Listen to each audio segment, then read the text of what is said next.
Assalamualaikum warahmatullahi wabarakatuh. Alhamdulillah, nahmaduhu wa nasta'inuhu wa nastaghfiruh wa na'udzu billahi min sururi anfusina wa min sayyiati a'malina. May yahdihillahu fala mudilla lahu wa may yudlilhu fala hadiya lahu. Asyhadu an la ilaha illallah wahdahu la syarika lahu wa asyhadu anna Muhammadan abduhu wa rasuluh.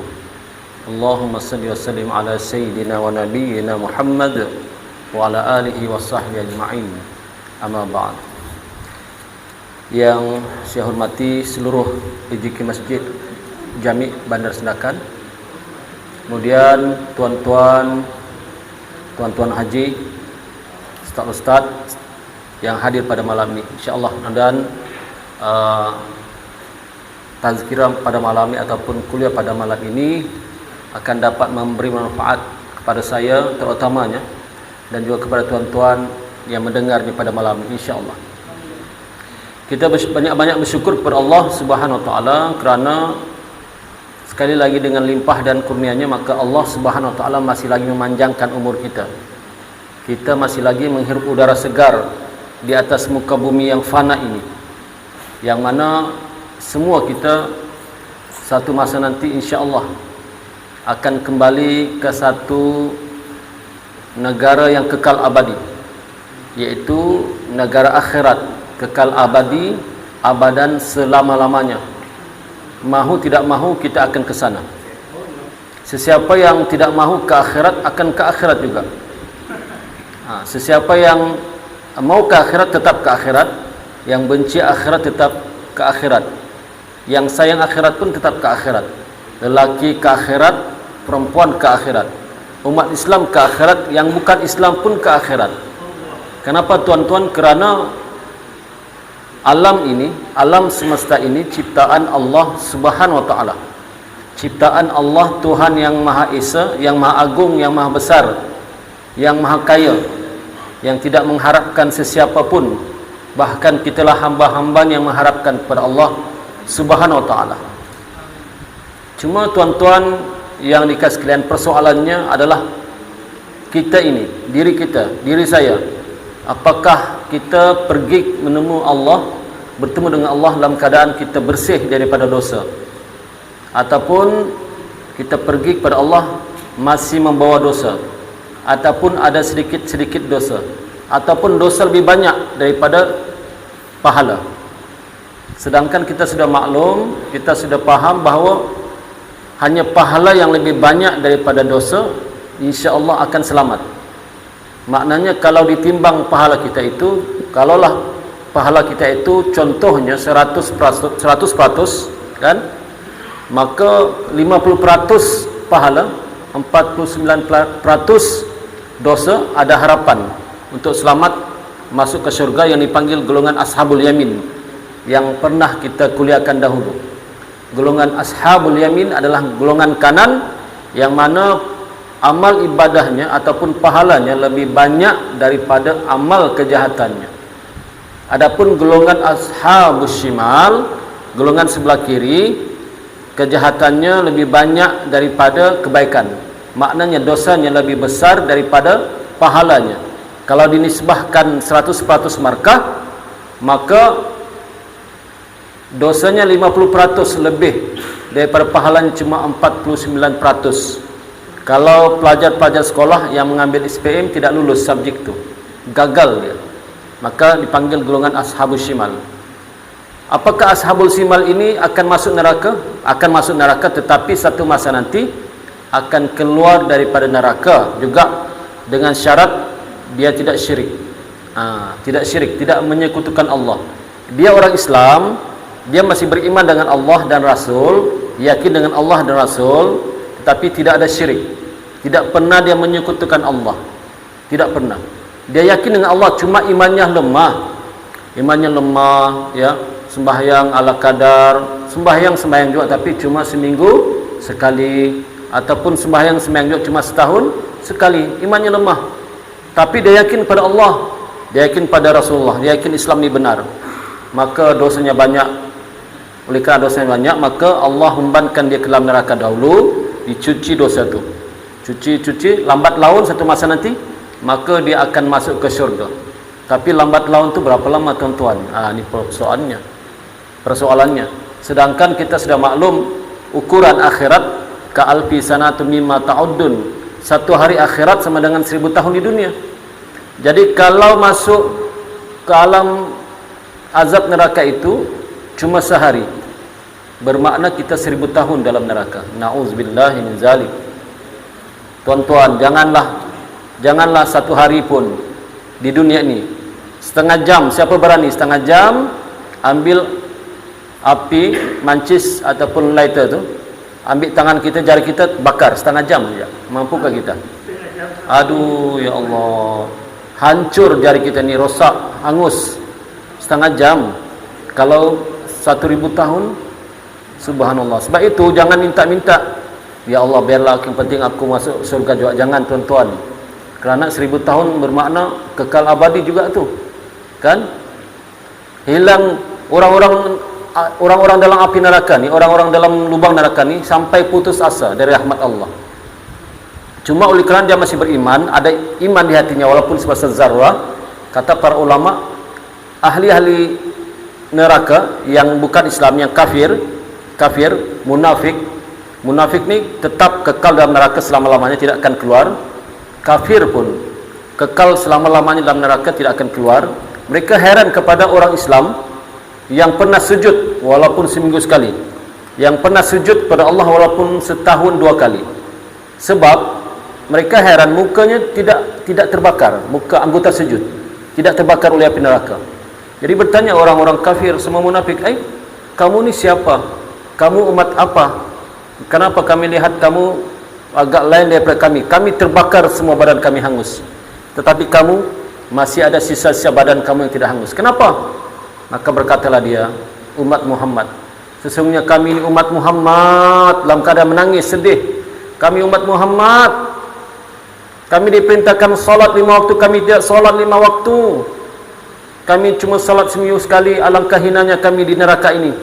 Kami diperintahkan salat 5 waktu, kami cuma salat setahun 2 kali, alangkah hinanya kami. Begitu pengakuan ahli-ahli neraka. Tetapi oleh kerana masih ada iman di hatinya, kata para ulama berdasarkan hadis, walaupun sebesar zarrah, maka lambat laun malaikat akan ambil dia. Ini satu.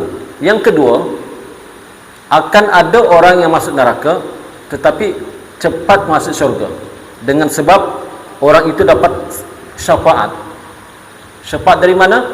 Dari orang-orang ahli-ahli syurga di kalangan sahabat-sahabatnya dahulu ketika di dunia.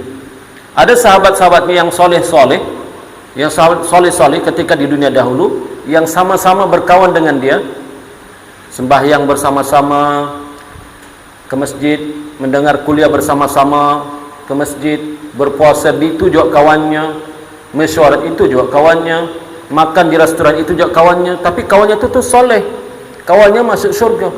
Bila kawannya masuk syurga, dah masuk syurga, dia pun melihat-lihat, mencari-cari, mana sahabatku ini, mana sahabatku ketika di dunia dulu aku sama-sama sembahyang, sama-sama mendengar kuliah, sama-sama berzikir, baca Quran, makan di restoran, makan roti canai pun sama-sama. Kalau dia sekeping, aku pun sekeping. Kalau dia di sekipinai, aku pun di sekipinai. Mana? Di surga ni, cerita ni, dalam hadis ni. Maka mencari-mencari, semua surga diraunnya.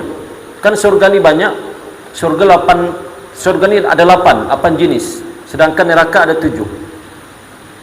Surga ada 8. Jadi diraunnya semua tu. Sedangkan di antara jarak surga dengan satu surga yang lain, ya, jaraknya adalah ibarat kalau kita di dunia ini, kita melihat di atas langit itu ada bintang yang sayup-sayup ataupun malap-malap kelipan cahayanya. Maka begitulah jaraknya. Dekat ke jauh, jauh ke dekat. Subhanallah. Tapi oleh kerana di surga ni, kelebihan ahli surga, mereka semua diberi kenderaan yang sepantas kilat, yaitu borak, maka tiada masalah. Borak sekali langkah sepantas kilat. Ingat ketika Nabi Muhammad SAW di Isra dan Mi'raj kan, menaiki kenderaan borak. Begitulah kenderaan ahli syurga. Maka mereka melihat semua syurga mereka raun, tidak jumpa sahabatnya yang bernama si Fulan bin Fulan. Maka berdoalah dia kepada Allah, ya Allah, ya Tuhanku, manakah si Fulanmu ya Allah? kawan-kawanku, sahabat-sahabatku ketika di dunia dahulu. Ingat tuan-tuan, ketika kita masuk alam syurga, akal kita tidak berubah. Tetap kita ingat apa yang kita amalkan di dunia, tetap kita ingat apa yang kita lakukan di dunia. Kalau di dunia dahulu kita suka masak, ya, minat masak, di surga pun kita masih ingat masak. Bahkan boleh masak, ya.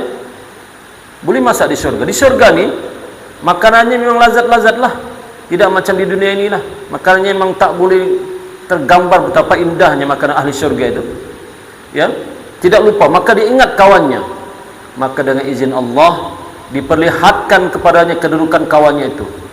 Maka tahulah dia bahawa kawannya itu sekarang berada di satu negara yang kekal abadi juga, yaitu negara neraka. Nauzubillah min zalik. Maka dia pun berdoa, dia memohon syafaat kepada Allah supaya ingin untuk mengambil sahabatnya itu. Maka Allah izinkan, Allah perintahkan malaikat mengambil sahabatnya, maka keluarlah sahabatnya daripada neraka. Kemudian masuk ke syurga. Sampai ke syurga, ada cap di dadanya bekas ahli neraka. Ada cap, kata ulama, setengah ulama meriwayatkan di dahinya, setengah ulama kata di dadanya ini cap bekas penghuni neraka. Sama macam di dunia dahulu, kalau orang masuk penjara, bekas banduan. Maka kata malaikat, wahai bekas ahli neraka, si Fulan bin si Fulan, mandilah kau ke sungai itu, sungai di surga yang mengalir cantik. Yang mana sungai di surga ini, orang menyelam tidak lemas. Berjam-jamlah dia di dalam sungai itu, kan? Tidur dalam sungai pun tidak mati, tidak lemas. Sebab kenapa tidak lemas, tuan-tuan? Kerana di surga tidak ada istilah mati. Tidak ada mati. Hidup kekal abadi selama-lamanya. Mati itu sudah Allah hilangkan, ataupun sudah Allah matikan juga. Mati itu adalah makhluk. Mati itu makhluk, Allah matikan juga makhluk itu. Jadi artinya ahli neraka kekal abadi selama-lamanya, ahli syurga pun kekal abadi hidup selama-lamanya di syurga itu. Maka setelah dia masuk ke dalam sungai, bangkit dari sungai, hilanglah bekas-bekas ahli neraka tertulis di dahi dan dadanya. Maka dibagilah dia kenikmatan syurga, yang mana nikmat syurga paling sedikit ya.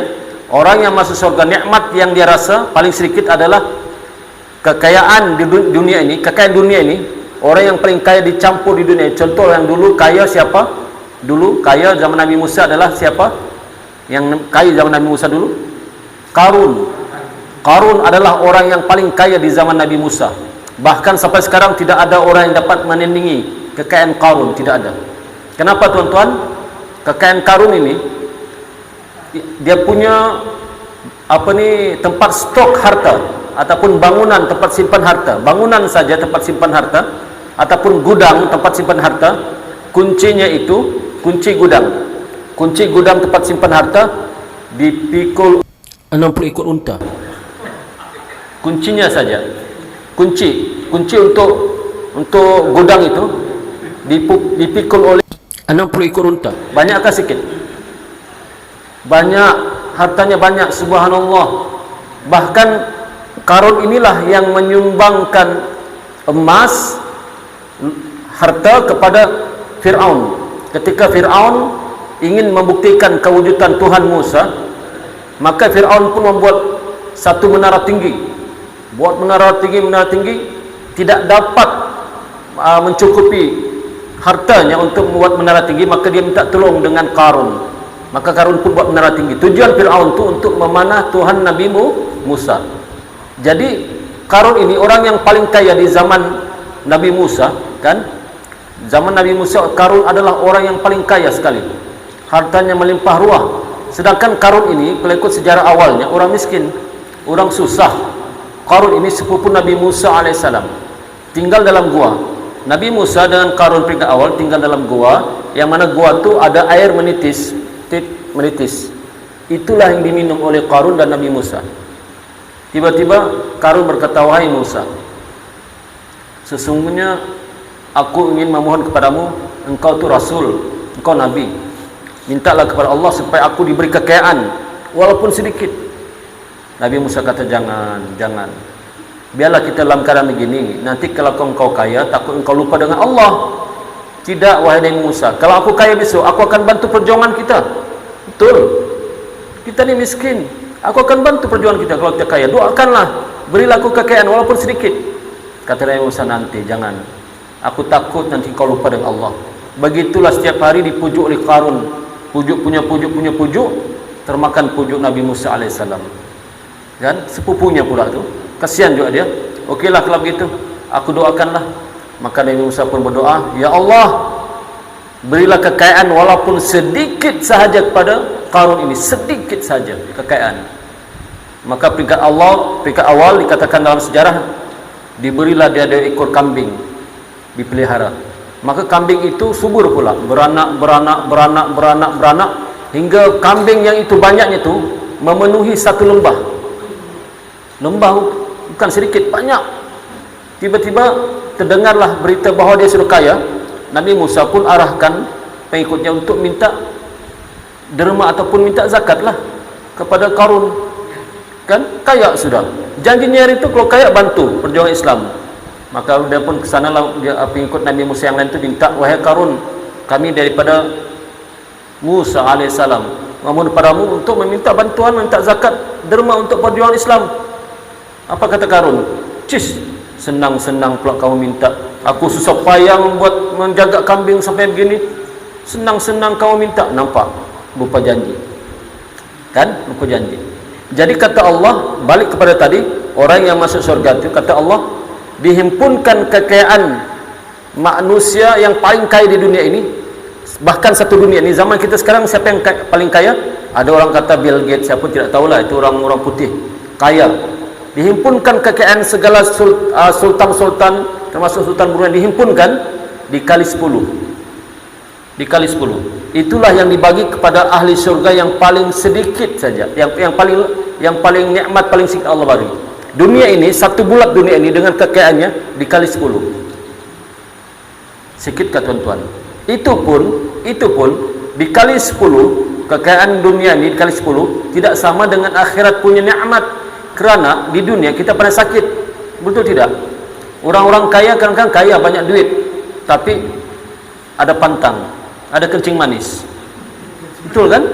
Duit banyak, pergi restoran makan itu tidak boleh, pantang, doktor kecap ini tidak boleh makan kencing manis, ini tidak boleh. Yang lain tu orang kaya tapi ada darah tinggi, tidak boleh makan yang sedap-sedap. Betul tidak? Duit banyak, apa guna tu? Duit banyak tidak boleh makan sebab ada darah tinggi, ada kencing manis. Yang lebih dahsyat, jantung. Yang lagi teruk, stroke. Kaya banyak duit, betul, ini bukti. Banyak orang kaya sekarang tapi karena stroke. Karena stroke. Kalau tidak pun darah tinggi. Kenapa? Kenapa? Sebab memikirkan kekayaan harta itu. Siang dan malam harta. Pikirkan, kalau aku simpan dalam bank selamatkah? Kalau aku simpan di rumah selamatkah? Macam mana ni? Bingung, dia bingung, tertidur, besok habis badan sakit. Betul tidak?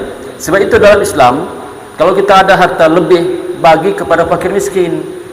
Sebab orang yang banyak bersedekah dengan orang susah, fakir miskin, ataupun anak-anak yatim, ataupun orang susah, ataupun janda-janda, duit itu akan berkembang. Tidak hilang. Tetapi kalau kita lupa bersedekah dengan orang yang susah, duit itu akan hilang. Betul? Betul.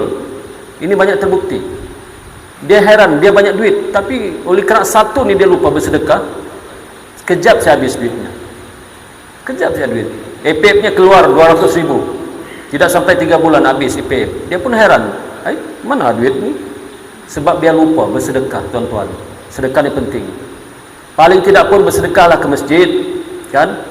Cuma yang terheran bersedekah di masjid cuma hari Jumaat. Itu saja. Sebab berkumpul. Itu pun ya Allah, berapalah, itu termasuk tabung pejam-pejam mata lagi. Ingatkan banyak, rupanya RM5 saja ini masuk. Ingatkan banyak, tutup-tutup lagi ini. Dan ini masalahnya. Betul tuan-tuan. Sebab itu kita digelakkan bersedekah. Jadi kembali pada cerita tadi, yang penghuni surga yang paling sedikit Allah bagi nikmat tu, kekayaan dunia ini dikumpul kali 10. Itulah dia punya. Subhanallah tuan-tuan. Jadi artinya orang-orang yang ada sahabat di dunia ini, sahabat yang soleh-soleh, untung. Sebab itu kita carilah sahabat kita yang soleh-soleh. Yang penting hidayah dia dapat tu berkekalan. Ya, hidayah yang Allah bagi padanya berkekalan, maknanya tidak terputus di tengah jalan. Sebab kita bimbang juga ni. Soal hidayah ni banyak yang gitu. Kita lihat peringkat awalnya hebat, alim, tiba-tiba terputus di tengah jalan. Ini kita bimbang. Sebab itu kita sentiasa berdoa kepada Allah, moga-moga saya dan tuan-tuan yang hadir pada malam ni sentiasa bersama hidayah sampai kita meninggal dunia, sampai kita menutup mata. Kerana Nabi kata, orang yang akhir kalamnya dapat mengucapkan la ilaha illallah dakhalal jannah. Orang yang akhir kalamnya, maknanya kalau kita mati besok, last kita mati ini, dapat mengucap 2 kalimat syahadah, ada harapan masuk surga. Dakhalal jannah, kata Nabi. Dengan syarat itulah lafaz terakhir kita, dapat 2 kalimat syahadah, dapat mengucap 2 kalimat syahadah. Ada juga ulama meriwayatkan berdasarkan hadis, orang yang akhir hayatnya tengah nazak, dia dapat membaca surah Al-Ikhlas, Qul huwallahu ahad, sampai habis, meninggal dunia dia, itu pun ada harapan, tanda-tanda dia meninggal yang baik. Kenapa tuan-tuan saya sentuh sikit bab nazak dan meninggal dunia ni? Kerana kita ni sebenarnya ada 2 musuh. Kita ni ada 2 musuh dalam diri. Kata ulama, Imam Al-Ghazali mengatakan ada 2 musuh lagi dalam diri kita yang bahaya ini. Yang pertama sekali hawa nafsu, yang kedua syaitan. Syaitan selalu tersebut kalau kita baca Yasin malam Jumaat ke malam apakah, asal baca Yasin jumpa ayat ni, inna syaitan lakum aduwwum mubin. Sesungguhnya syaitan itu adalah musuh kamu yang sangat nyata, kata Allah, sangat nyata. Yang kedua nafsu, inna nafsa la'ammaratun bisu, sesungguhnya nafsu itu sangat mengajak kamu berbuat jahat. Jadi tuan-tuan, kalau kita ingin selamat, ya, ingin selamat, hendaklah kita melawan ini, syaitan dan hawa nafsu. Melawan dengan apa tuan-tuan? Melawan begitu saja? Tidak. Contohlah, wahai syaitan, kau ni, kalau kau hadir sekarang, kalau kau zahir, berlawan bertemu kita. Bukan. Kalau syaitan hadir pun, mungkin kita tidak mampu melawannya. Kalau iblis hadir pun, tidak mampu melawannya. Jadi bagaimana? Lawan dengan ilmu. Lawan dengan ilmu. Jangan sekali-sekali kita, kata orang, ingin cakap besar kan? Sebab dulu saya pernah dengar cerita orang tua-tua dahulu. Saya tidak tahu cerita ini benarkah tidak. Ini hadis Melayu, bukan hadis Nabi. Ini hadis Melayu. Hadis Melayu begini. Dulu dikata ada satu kampung, ada seorang imam. Kampung ini terpencil jauh dari bandar, sunyi. Imam ini dipanggil baca kenduri arwah, tahlil lah. Jadi orang-orang kampung katakan, imam, nanti kalau pulang kami tolong temankan kau mam pulang. Memang kenapa? Sebab kami dengar ada macam makhluk halus lah, mengganggu, mencekik orang, macam jin lah, macam syaitan lah, macam hantu lah, kata makmum ni. Kata imam tu, imam ini jangan takut, imam ini hebat, jangankan itu apapun aku boleh lawan. Kata imam tu, ini cerita orang kampung dulu lah, zaman dulu. Tiba-tiba besok paginya waktu subuh, orang heran, imam tiada di masjid. Mana imam? Rupa-rupanya sudah terbaring di jalan, lehernya dicekik, sudah mati. Kan, jadi sebab itu kita tidak bercakap sumbar atau sombong. Memang syaitan itu musuh kita sangat nyata, tapi maksudnya adalah lawan dia segi bisikan-bisikan kejahatan. Sebab di hati kita ni, mungkin kita pernah dengar dahulu, ada syaitan yang bersarang di hati, kata ulama tasawuf Imam Al-Ghazali. Di hati kita ni ada syaitan yang kita tidak sadar, namanya syaitan khannas di hati ini, yang mana syaitan ini sentiasa membisik kejahatan. Contoh, kau pergi sana, kau pergi itu, kau pergi sana, kau pergi mencuri, kau pergi itu. Ada bisikan. Bahkan kalau kita mau sembahyang, awal lagi, subuh masih awal, tunggulah nanti kalau sudah azan, tunggu kamat baru kau pergi ke masjid. Ada bisikan tu. Kalau malam pula terbangun pukul 3 pagi, sembahyang tahajud. Bisikan baik, datang bisikan jahat, buat apa sembahyang awal lagi tu? Nanti dekat-dekat subuh setengah jam baru kau sembahyang tahajud. Tiba-tiba terlajak, subuh pun tinggal, tahajud pun hilang. Betul tuan, ini bisikan ni. Jadi syaitan ini, kata ulama tasawuf Imam Al-Ghazali dalam kitabnya Muqasyafatul Qulub mengatakan, syaitan ini sentiasa mengganggu kita. Kalau kita banyak ingat Allah, syaitan itu akan kecut. Syaitan tidak boleh lari, syaitan khannas ni tidak lari di hati kita, sanubari ini. Kalau kita banyak ingat Allah, maka dia kecut. Kalau terlupa Allah, maka dia besar.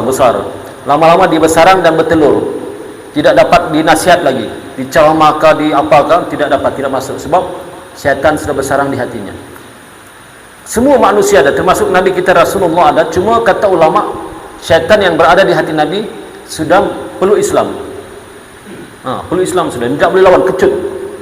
Tidak boleh buat apa-apa. Tapi dengan kita ni, kalau kita kuat ingat Allah, dengan didirikan sembahyang, dengan berzikir dan apa-apalah, dia kecut, lemah.